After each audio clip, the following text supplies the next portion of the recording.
Hi, this is Audrey. In this video, we will see how to use sequences. Sequences are step-by-step guides that should be easy to understand. To start, we will click on the Create button. When you're in the menu, you'll notice that each sequence has a name, optional labels, and a series of steps. We'll begin by assigning a name to the sequence. Optionally, I can also add a label to my sequence. This will allow it to be organized by category, making it much easier for me to locate later. Now, we're going to add some steps. To start, I click on the Add button. I'm now on the step creation page.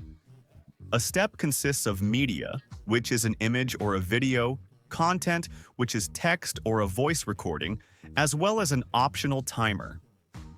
When I choose a media source, I have several options. I can search for an image within the Pictalk database, take a new photo, import an image from my device, or even a video. In this case, I've already prepared my images, so I'm going to import them directly from my device. I'm adding content that will be text. Once I've finished this first step, I can click the Add button to create the next one. After all steps are in, I click the Back button at the top left to return to the sequence menu. Here, I see a list of all the steps I've added, and I can click the Create button. And there you have it. You've created your first sequence. I just created a second sequence, and I'll edit it to show you how to add a timer. When I add a timer, I have a choice between two options. Either a waiting time that must pass before you can move on to the next step, or a time limit that will require us to validate the sequence before the allotted time. I'm going to set a 2-minute waiting time. One last thing that might be useful to you is that you can rearrange the order of the steps. At present, we're going to look at the most important feature, how to link a sequence to an event.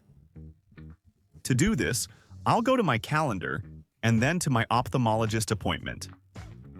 I will edit it, then navigate to the Sequences section.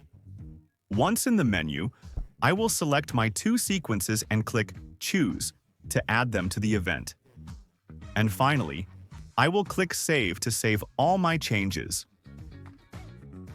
I see that my sequences appear in the event, and I can click on them to open it. Remember to take my transit card. The text for each step is automatically read aloud, and upon clicking Validate, you proceed to the subsequent step. The View All Steps button allows you to easily navigate through the entire list of steps and check their completion status. Once all steps have been successfully validated, the sequence will close and a green indicator will appear. Alright, now you're ready to start using the sequences. If you enjoy the application, please subscribe to unlock more features and support us.